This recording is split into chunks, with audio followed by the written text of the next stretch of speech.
Como nós estamos estudando, já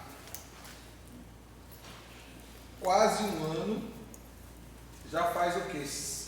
6 meses, mais de 6 meses, que nós estudamos a primeira carta a Timóteo, estamos na segunda carta, hoje é a 15ª aula sobre a carta do apóstolo Paulo. Segunda carta do apóstolo Paulo a Timóteo. E vocês deixem a Bíblia aberta na segunda carta, capítulo 1. Nós vamos hoje estudar o verso 11 em diante, verso 11 e 12. Segunda carta a Timóteo, capítulo 1, verso 11 e 12, que nos diz assim: deste evangelho fui constituído pregador, apóstolo e mestre. Por essa causa também sofro, todavia não me envergonho, porquanto sei em quem tenho crido. E estou plenamente convicto de que Ele é poderoso para guardar o que lhe confiei até aquele dia. Amém? A responsabilidade de Paulo com o Evangelho. E aí vem uma pergunta para a gente pensar, para a gente meditar. Qual tem sido a sua responsabilidade com o Evangelho? Qual tem sido? Para você pensar, para você meditar, para você refletir. Depois de exaltar a sublimidade do Evangelho, Paulo passa a falar sobre sua responsabilidade em relação ao Evangelho. 2 pontos merecem destaque aqui. Em primeiro lugar, a responsabilidade de anunciar o Evangelho. E aí vem a pergunta: quantas pessoas este ano você pregou o Evangelho? Para quantas pessoas? Quantas pessoas você levou a Cristo? Quantas pessoas você pôde testemunhar de Cristo e da sua palavra? A responsabilidade de anunciar o Evangelho é, em primeiro lugar, nossa, como era de Paulo. Ele diz na primeira carta aos Coríntios 9:16: porque me é imposta esta obrigação, e ai de mim se não anunciar o Evangelho. Para o qual Paulo, como a gente leu no versículo 11 do capítulo 1 da segunda carta, ele foi designado pregador, apóstolo e mestre. No capítulo 1 e verso 11 está escrito de forma específica e determinante: Paulo não era um simples crente, um simples pastor. Ele era pregador, ele era apóstolo e ele era mestre. O que quer dizer isso? Ele tanto pregava àqueles que estavam próximos dele, aos que ele tinha acesso com mais facilidade, como ele buscava os que estavam distantes. Por isso que ele diz pregador, apóstolo, porque a palavra apóstolo significa aquele que é enviado. E Paulo entendia isso. Ele não só pregava onde vivia, mas ele se deslocava aí além, a pregar a outras pessoas que estavam distantes do seu habitat normal, do seu habitat familiar. Terceiro, Paulo pregava, como falei, Paulo ia atrás de outras pessoas em outros lugares, em outras cidades, em outros países. E quando ele pregava, quando ele ganhava as almas para Cristo, ele as discipulava. Ele era um mestre. A palavra mestre significa professor. Ele era um exímio ensinador da palavra.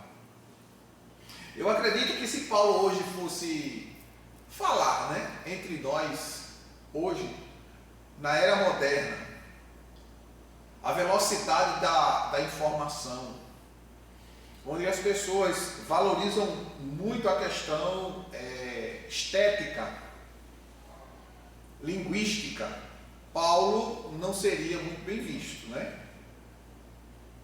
Porque Paulo ele tinha certa dificuldade em falar. A Bíblia diz que ele era rude nas palavras.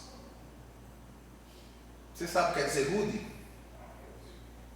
Ele era um pouco grosso, duro. Ele não arrudeava. Ele era curto e grosso, Curto, grosso e objetivo. Além de ser bem objetivo na sua mensagem, Paulo, ele era aquela pessoa desprovida plenamente de orgulho. Era uma pessoa simples. Onde hoje nós estamos vivendo em uma época em que as pessoas se preocupam. Veja só, eu quero que vocês entendam, saibam separar as coisas. Eu não estou fazendo a apologia aqui à imundície, ao descaso consigo mesmo, não. Você precisa se cuidar, você precisa estar bem asseado e precisa se vestir. Agora você não pode viver em função disso.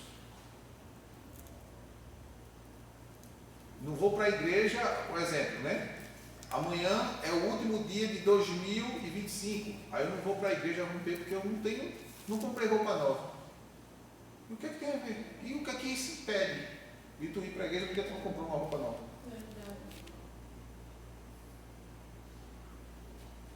Não é? Essas coisas são pagãs. As pessoas que não servem a Cristo é que buscam isso. Jesus foi muito claro lá em Mateus 6. Quando ele disse que nós não devemos estar ansiosos por coisa alguma. Porque quem busca essas coisas são quem?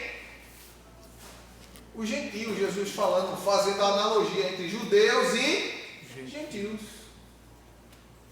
Jesus estava dizendo, quem vive preocupado com essas coisas são aqueles que não me conhecem, que não me servem. Priorize a minha vontade, porque a sua necessidade eu sei, e eu vou trazer à existência o que você precisa. Deus traz à existência. A gente sonha e coloca diante de Deus. Não é Deus sonhar, é a gente sonhar. Sonho é desejo. Muita gente fala às vezes dos sonhos de José. José sonhou e Deus realizou. Não, José não sonhou. Deus deu a José sonhos. É diferente. Porque os sonhos que José teve foram sonhos advindos de Deus. Sonhos futurísticos, revelações do futuro. E Deus havia escolhido José para executar. Não foi José que sonhou, foi Deus que deu a José sonhos noturnos. Diferente. Os nossos desejos devem ser colocados diante de Deus. Não é o que diz Provérbios 16? Do coração do homem é os planos, mas Deus é quem dá a resposta. Glória a Deus. Então, irmãos, nós precisamos viver livres literalmente. Quando Jesus disse assim a Nicodemos, necessário te é nascer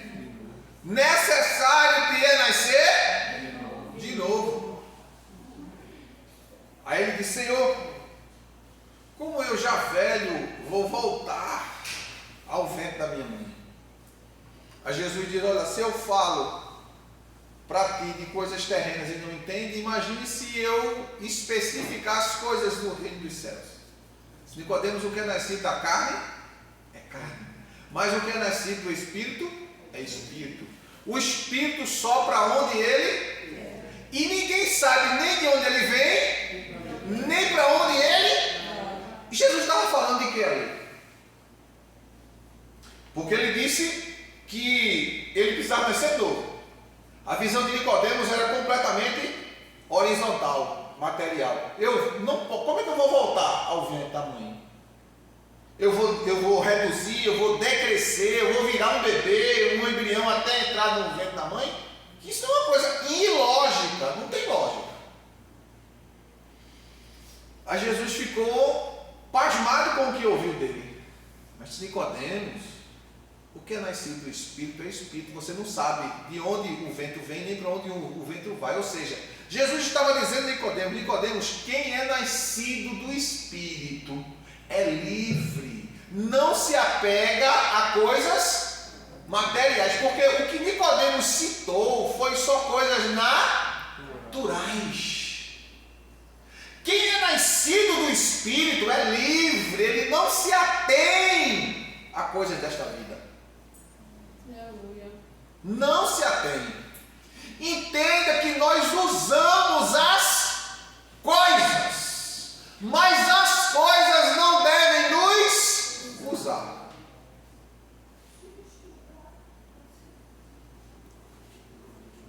Porque somos livres, ou seja, se de fato nós nascemos de novo.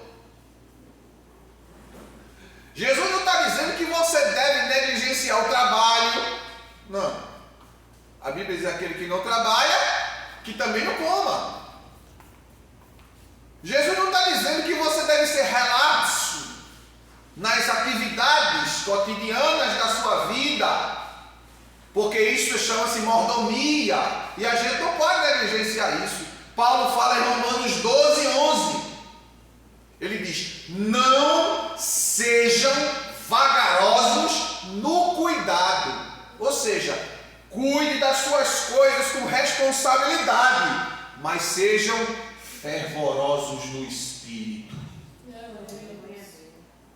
Ou seja, o cuidado que você tem que ter com as coisas que envolvem a sua vida, porque são bênçãos de Deus. Existem, irmãos, duas graças universais. Eu não estou falando aqui de graça de Maria da Graça, não. Estou falando de graça divina. Duas graças universais. Primeira graça: Deus manda o seu sol e a sua chuva sobre justos e injustos. Isso é a graça universal de Deus para justos e injustos. Quanto Deus cobrou hoje aos ímpios pelo sol que Ele enviou, pela chuva que Ele enviou, pelo ar que Ele está dando? Quanto Ele cobrou? Nada. Isso é graça, isso é favor de Deus. É universal. E a segunda graça é a salvação, que também é universal. Agora, porém, só recebe ela quem quer, quem quiser. É opcional. Enquanto a primeira graça que é uma dádiva da vida que Deus deu a todos os homens, mesmo aqueles que se entediam, que blasfemam da própria vida, recebe de graça e não agradece pela graça de Deus, manifesta a Ele através das dádivas da vida. Ar, sol, chuva, água, tudo dádiva divina para nós os homens.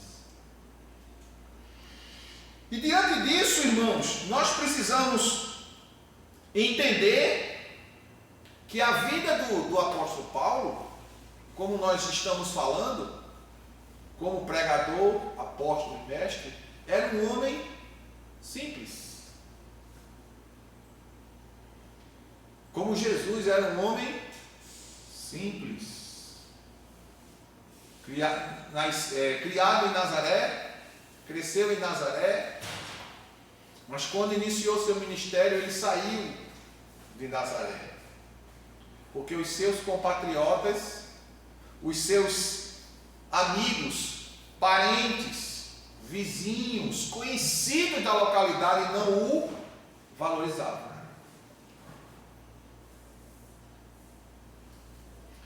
Mas esse menino não é o filho de Dona Maria e de seu José? É. Aquele que é carpinteiro? É. Quem foi que deu a ele poder para ele fazer milagre? Está lá em Mateus 13, 48 a 53. Porque quando Jesus começou a fazer, né? Esse cabra de Nazaré, aqui no meio da gente, está fazendo isso. Como se fosse assim, não tem valor. Porque às vezes a gente quer valorizar, nós, né, seres humanos, a gente valoriza aquilo que está diante de nossos olhos.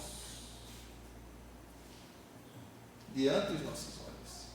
E se esquece que Deus, antes de olhar o que está fora, Ele primeiro vê o que está dentro.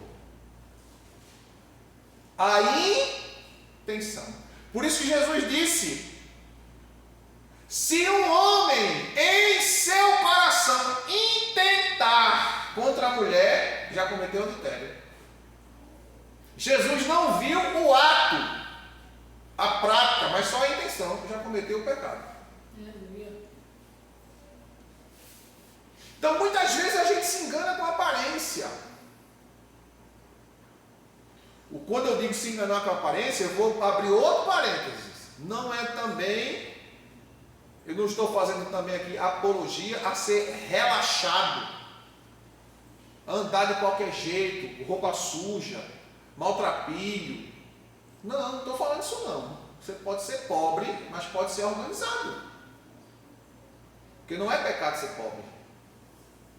A Bíblia diz que Deus fez tanto um quanto o outro, tanto o rico quanto o pobre. E todos prestarão contas a Deus.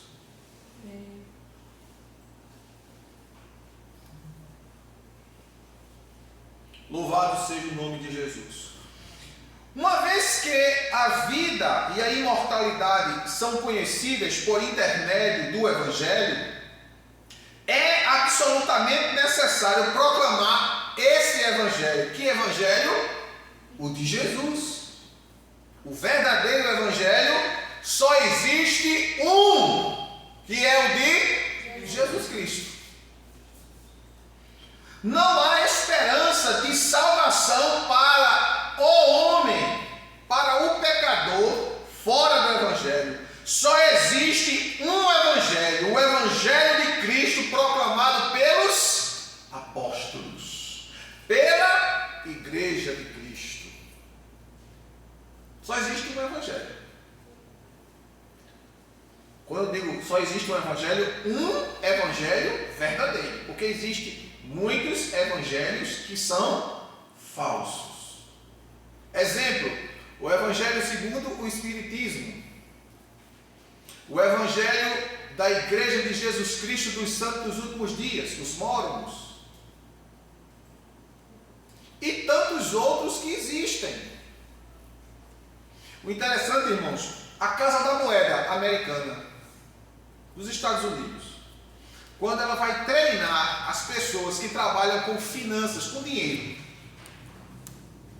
eles não colocam moeda falsa, só treinam eles com moedas verdadeiras. Eles se adaptam tanto com a cédula verdadeira que quando chegou a falsa eles já sabem. Ele nem discute. Por quê?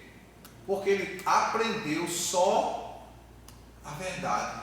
A mesma coisa é quando você aprende o verdadeiro Evangelho, você jamais será enganado pelo falso.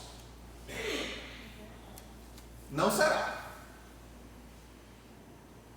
Porque quando você aprende a verdade implantada em você pela ação do Espírito Santo, ela não muda. A verdade de Deus é imutável. Diz o escritor aos Hebreus que Deus é o mesmo ontem, hoje e eternamente. Ou seja, no passado, no presente e no futuro, ele é o mesmo. E a sua verdade não muda. Então, religiões que relativizam a palavra de Deus não são evangelho verdadeiro.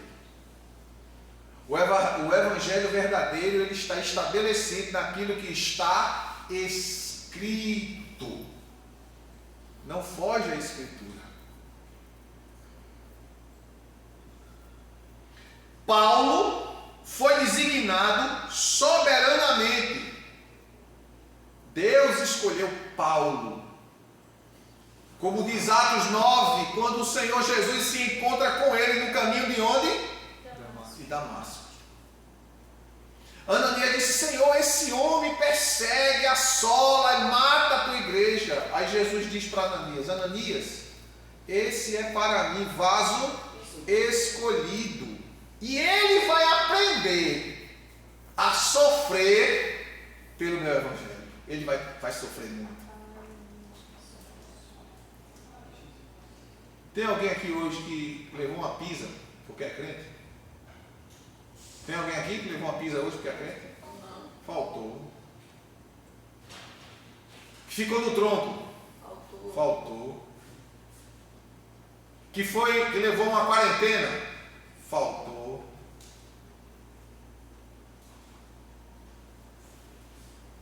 Aí, a escolha soberana de Deus na vida do apóstolo Paulo, porque Deus sabe quem é eu e quem é você.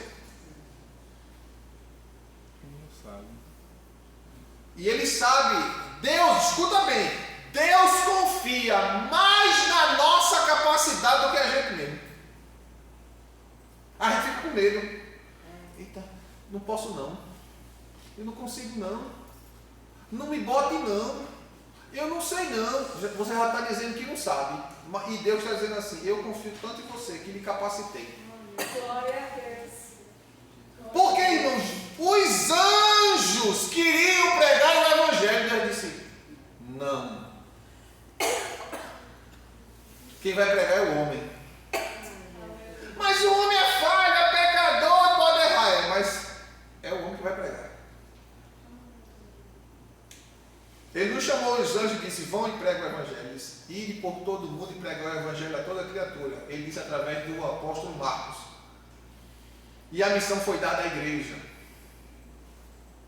Quantas pessoas hoje você falou de Jesus para ela e disse: rapaz, vamos para a igreja, vamos servir a Deus, Jesus morreu por tu.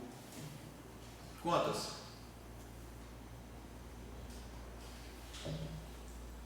Não é para você me dizer.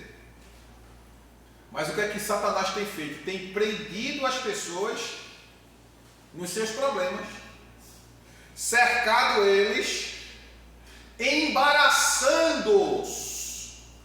Vê aí, ó, no mesmo livro, 2 Timóteo 2:4 de 2 Timóteo. Nenhum soldado em serviço. Quem é soldado de Cristo aqui? Não somos soldados? Aí Paulo diz: nenhum soldado em serviço. Você está em serviço? Está? Sim. Aí ele diz: se permite envolver em negócios da vida. Ou seja, tem tradução que diz: se embaraça. Porquanto seu objetivo é agradar aquele que o alistou para a guerra. Alistou para a guerra. Você está alistado no exército de Deus? Então não se embarace. Não fique preso lá atrás, no seu passado embaraçado. Não traga ele para o seu presente. Deixe ele lá atrás, porque Jesus já apagou os teus pecados. Glória a Deus. Já te tirou de onde tu não podia sair. Não adianta você ficar remoendo, não. Siga, se envolva. Enquanto você ficar, eu vou, daqui a pouco, não vou mais não desiste. Dá 2 passos para frente, dá 3 para trás. Você está se auto-implodindo.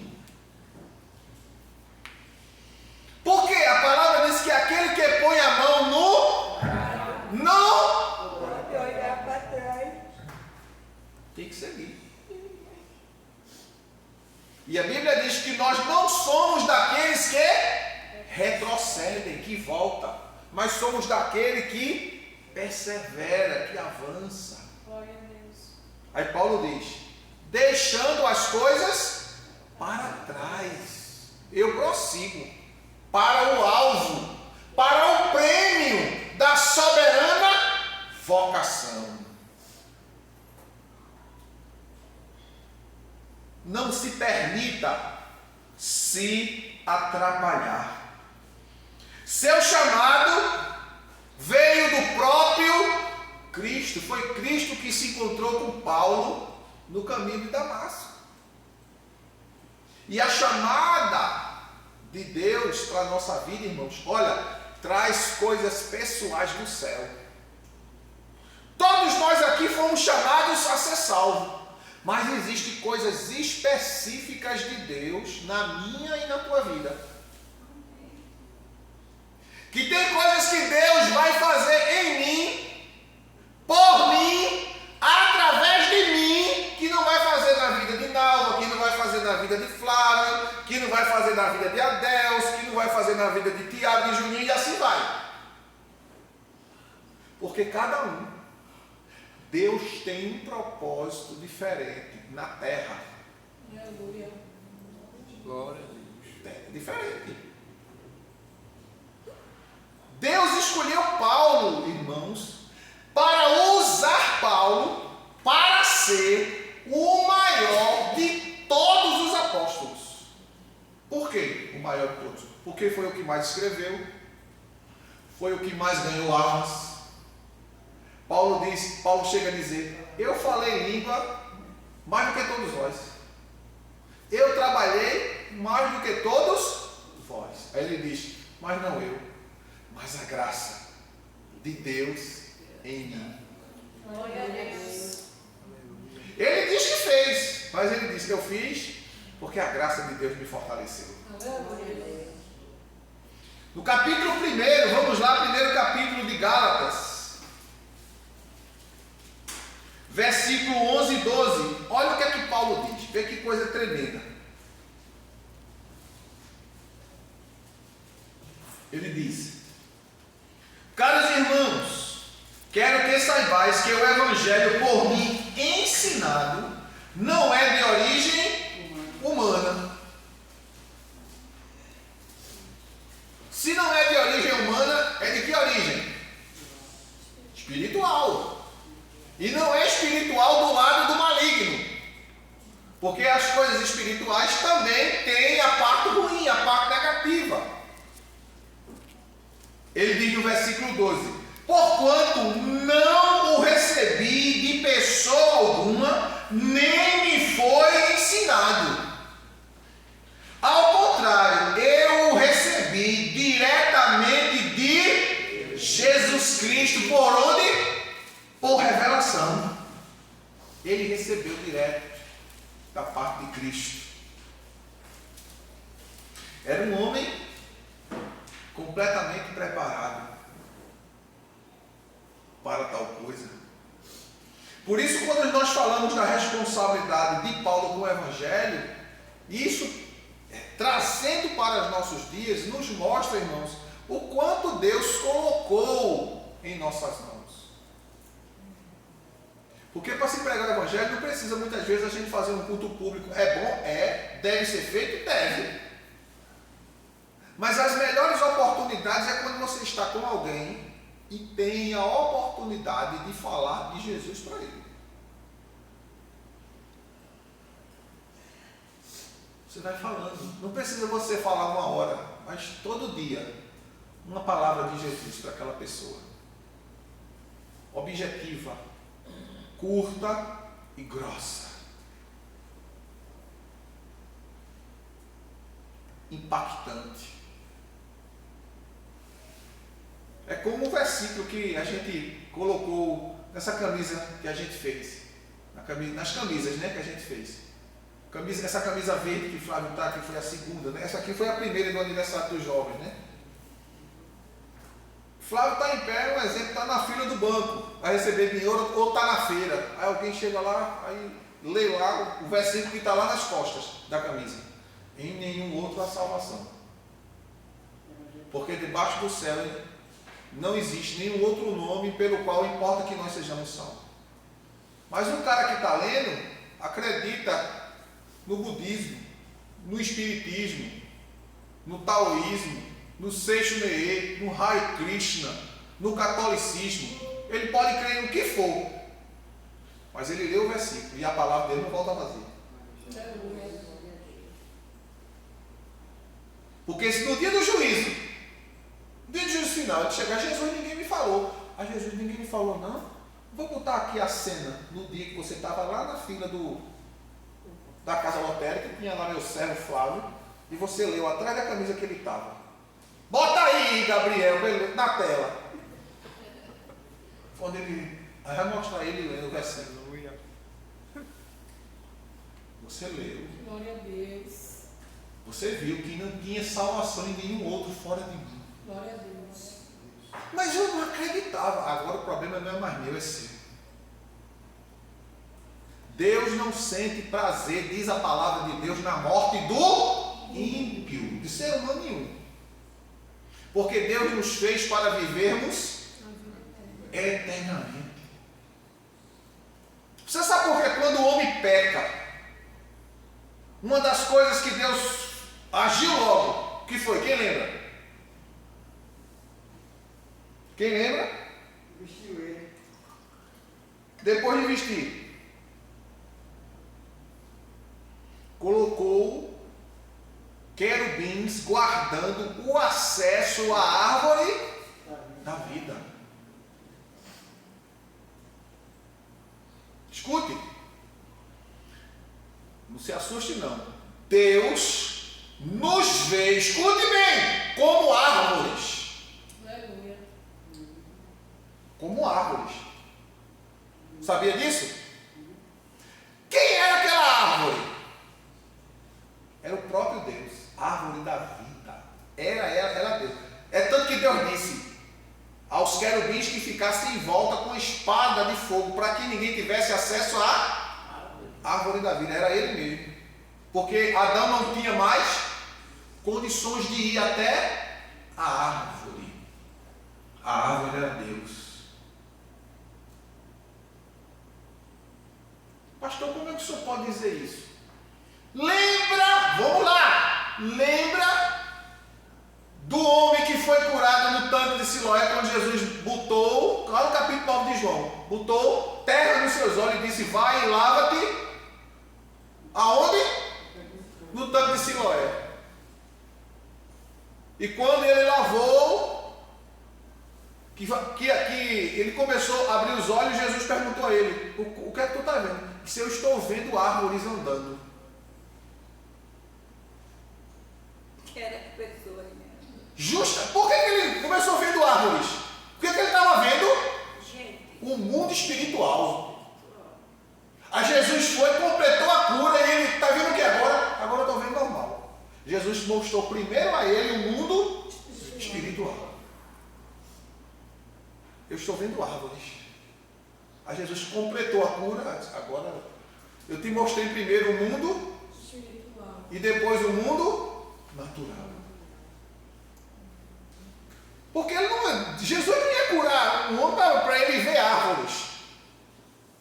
Mas a primeira coisa que o Senhor fez foi mostrar a ele o mundo espiritual. Estou vendo árvores andando. Quando chega em João 15, Jesus diz: eu sou a videira verdadeira e o meu pai é o quê? O agricultor.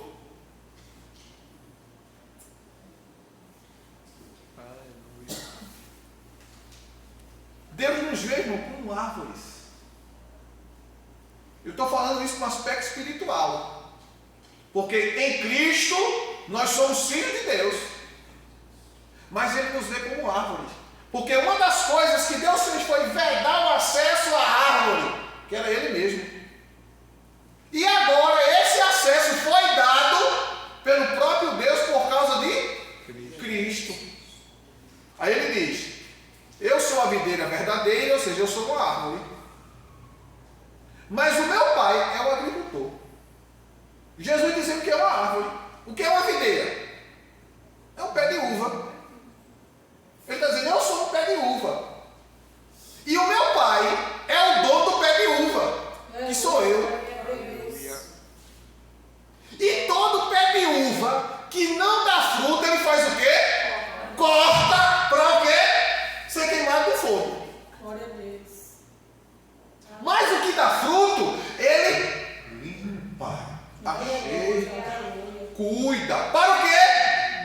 junto.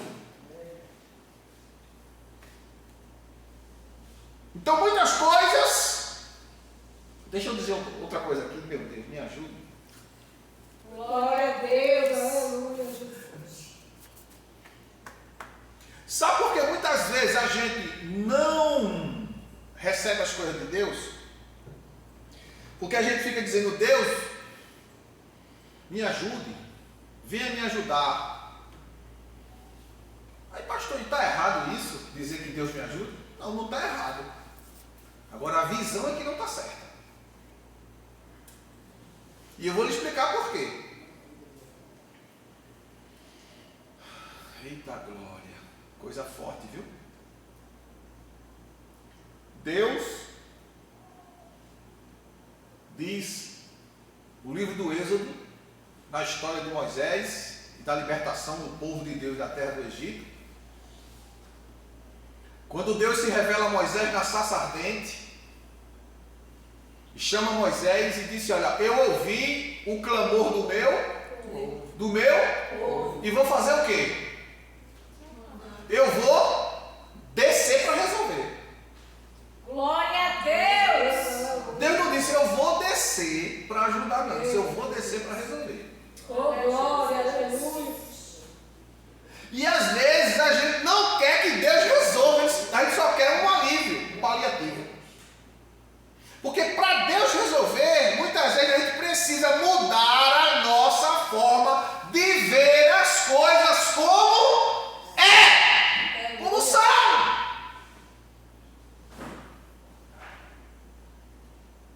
Como são.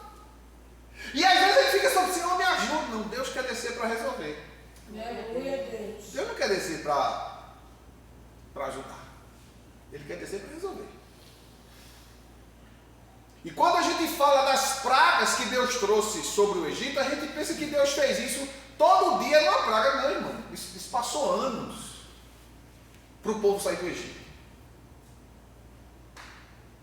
Deus mandava uma praga para amolecer, para mostrar ao povo do Egito, ao povo de Faraó, que ele era Deus. E cada praga era Deus confrontando uma entidade egípcia. E quando aquela praga chegava, que Deus fazia, que Deus trazia juízo, a notícia se espalhava. Por quê? Hoje está como um exemplo, começou um exemplo, uma guerra lá do outro lado do mundo, em questão de segundos chega aqui a notícia. Por causa da velocidade da informação. Antigamente não. O que acontecia no Egito passava meses para chegar em outro lugar. Quando o outro país descobria o que tinha acontecido no Egito, Deus já tinha resolvido o problema há muito tempo. Aí Deus trazia outra praga. Quando chegava novamente a notícia, já tinha passado. Então Deus foi dando tempo até os povos saber de fato o que era que estava acontecendo. Aleluia. E qual era o objetivo de Deus? Mostrar a Faraó que ele era o verdadeiro Deus. Aleluia. Irmãos, é porque a gente lê a história assim, na Bíblia, e muitas vezes a gente esquece que tem detalhes ali, dentro daquela história, que a gente precisa descobrir. Os judeus moravam na terra de Gósen. Você sabe como era a determinação de Faraó? As casas, as portas não podiam passar de 1,5 metro de altura. Você sabe por quê? Porque eles queriam que os judeus ficassem corcunda, encurvado. Passava o dia encurvado, fazendo tijolo e carregando peso. E de noite, quando voltavam para casa, eles tinham que se encurvar para passar na porta, porque o objetivo era que eles ficassem sempre cabisbaixo, humilhado, para baixo, não se erguessem. Esse é um detalhe que está na história. Faraó queria que o povo, principalmente os homens, ficassem sempre encurvados, com deficiência na cervical. Porque assim eles não teriam postura para se erguer e lutar, enfrentar, visto que a nação de Israel era mais numerosa do que o povo do Egito. Glória a Deus. Então as casas dos judeus eram pequenas, baixas, para que eles andassem encurvados, humilhados, ficassem entrevados, com os ossos e músculos entrevados, sem ter força física. Então Deus não desceu no Egito através de Moisés para ajudar, não. Deus desceu para resolver a história. Glória a Deus. Depois das 9 pragas que veio sobre o Egito, porque o assunto não é esse, mas Deus está trazendo porque alguém aqui precisa ouvir. Depois das 9 pragas, Faraó chama Moisés: olha, vamos negociar. Tu vai pegar o povo, tu vai fazer assim, assim. Começou a dizer a Moisés como Moisés tinha que fazer e criar um acordo entre ele e Moisés. Por que Faraó fez isso? Porque Faraó já sabia que estava o quê? Derrotado, já estava perdido. O inimigo, quando sabe que não tem como ganhar de você, ele disse: então eu vou enganar ele, eu vou fazer um acordo com ele. Aí quando o Faraó tenta fazer um acordo com Moisés, Moisés disse: olha, daqui do povo não fica nenhuma unha. Glória a Deus. Tem que sair todo mundo com tudo que tem. Aleluia, Jesus. Glória a Deus. Porque Faraó disse: eu quero ficar com o gado, com as ovelhas. Moisés disse: não fica nenhuma unha. Glória a Deus. Aí ele não concordou. Não concordou. Aí Deus disse através de Moisés: agora eu vou mandar a praga do anjo da morte. É o único anjo, irmãos, que ele é quase onipresente. Você sabia disso? O anjo da morte, ele é quase onipresente. Porque tem gente morrendo no Brasil e tem gente morrendo do outro lado do mundo. Ao mesmo tempo. Veja a ação, na mesma hora, na mesma medida.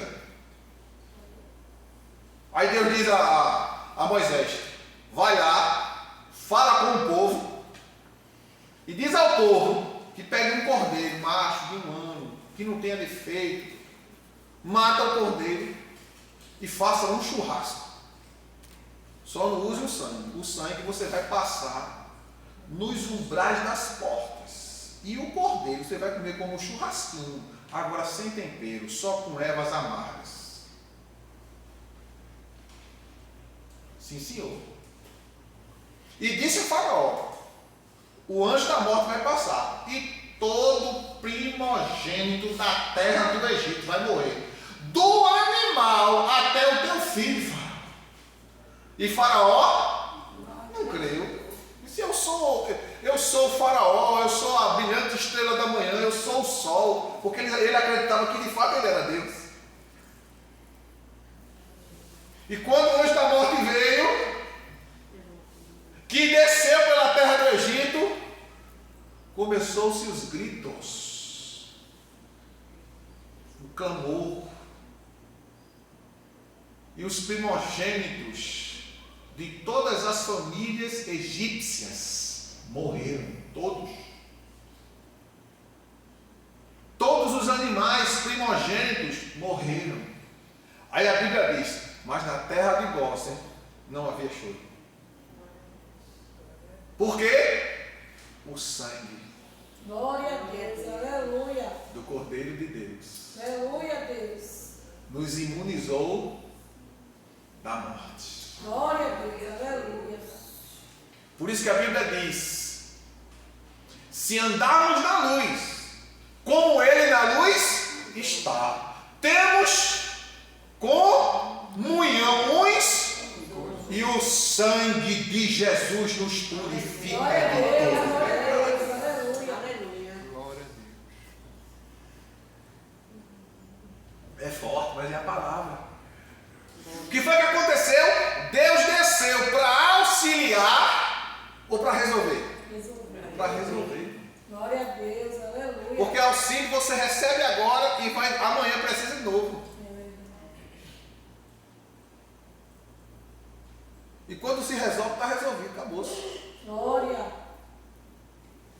Acabou-se. Deus não desceu para auxiliar, não. Deus desceu lá no Egito, foi para resolver. Glória a Deus. Louvado seja o nome de Jesus. Aleluia. Então, dentro desse contexto, amados, nós precisamos entender que o Evangelho de Cristo não é o Evangelho do homem. Essa palavra não é do homem, essa palavra é de Deus. Aleluia.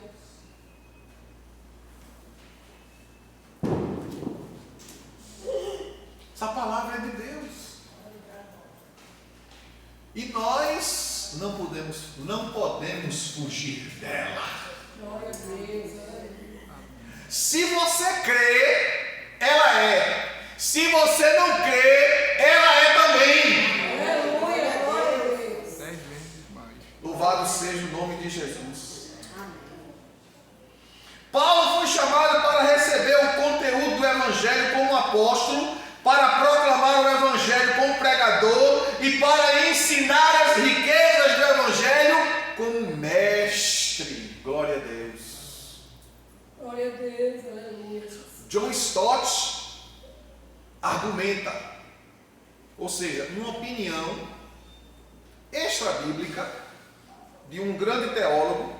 Ele traz a sua opinião sobre Paulo. Ele diz: hoje nós não temos mais apóstolos. Porém, a igreja apostólica é aquela que segue os ensinamentos dos apóstolos. Nós podemos dizer que nossa igreja é uma igreja apostólica. Por quê? Seguimos os ensinamentos dos apóstolos. Atos 2:42. E perseveravam na doutrina dos apóstolos, na comunhão, no partir do pão e nas orações. Perseveravam na doutrina dos apóstolos. A igreja que persevera na doutrina apostólica é uma igreja apostólica. Por quê? Ela segue os ensinamentos deixados por Cristo, que foram ensinados e divulgados pelos apóstolos, que eram homens, não anjos. Deus não usa anjos para pregar o Evangelho. Eu estou falando anjos no sentido espiritual. Mas Deus institui um anjo no sentido agora humano, porque a palavra anjo significa mensageiro. Deus institui um mensageiro dele na terra para a igreja, para o mundo, para as pessoas. Aleluia. Louvado seja o nome de Jesus. Hoje temos pregadores e mestres, aqueles que proclamam e aqueles que ensinam o Evangelho anunciado pelos apóstolos.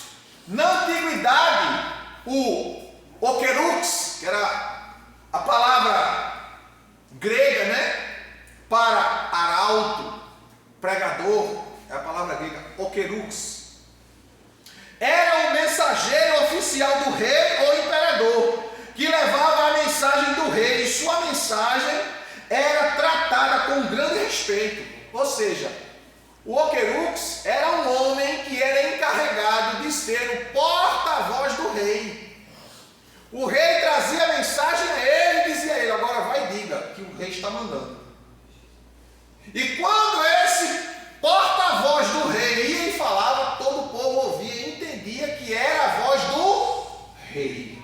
E Deus nos fez seus mensageiros e seus pregadores para levarmos a mensagem do Rei Jesus, que em breve voltará.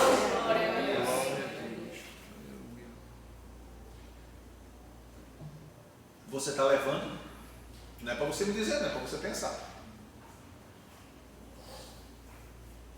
Você está levando a mensagem do seu rei? O arauto não podia alterar a mensagem. O porta-voz do rei ou do imperador, ele não podia aumentar nem diminuir. Ele tinha que ser fiel à mensagem. Você precisa ser fiel à mensagem. Glória a Deus, aleluia. Domingo, quando nós fizemos a trilha, aquela trilha, né? Que a gente foi e tal. Quando a gente voltou, a gente veio pela Avenida de Biribe, a gente passou, não sei se Miguel lembra, a gente passou em frente a uma igreja que tinha o nome Igreja Ágape, a igreja toda preta. Preta por fora e preta por dentro. Eu disse, tem tanta cor bonita. Como é que nós vamos botar uma? Bota a igreja Ágape. Ágape é amor, né? No grego. Preta na frente, preta por dentro, portão preto, tudo preto. Ali na Estrada Velha tem. É na Avenida Bibiriba. Ali na Avenida de Biribe fica sendo. É. Meu Deus do céu, como é um negócio desse, Jesus? E tá tudo preto. É um preto só. Mas vamos deixar para lá, cada um tem um gosto, né? Mas vamos ser fiel à palavra, à mensagem. O arauto não podia alterar a mensagem. Não representava ele mesmo. Ele não estava representando ele mesmo. Nós, irmãos, não estamos representando a nós mesmos. Nós somos representantes de Deus. Embaixadores do reino de Deus. Por isso que linguagem, comportamento, vestimenta tem que ser diferente do mundo. Aleluia. Olha, que eu não estou falando aqui de costume, não. De tradição, que algumas denominações diz que o homem não pode usar uma bermuda porque vai ficar as canelas de fora, mas a mulher usa a saia e pode mostrar as canelas dela. Porque entre as canelas da minha esposa e as minhas são horríveis, cheias de varizes, não é? Aí a minha não pode ser mostrada porque é pecado. E as minhas. Não é não? Não estou falando disso não. Eu estou falando de coisas que fogem à ética, que fogem à civilidade. Porque como o nosso corpo é templo do Espírito Santo, a gente precisa preservar ele íntegro. Não é? O arauto não representava a si mesmo, mas quem o comissionava. O mestre é aquele que torna clara e compreensível a mensagem do arauto. Nós precisamos tornar, deixar clara a mensagem do Evangelho. Não inventar. O Evangelho não precisa de invencionice de um homem. Basta você falar do jeito que ele é. Porque a mensagem não é sua. Você não tem o direito de alterar a mensagem. Aleluia. Olha o que Paulo disse. Ainda que desça um anjo do céu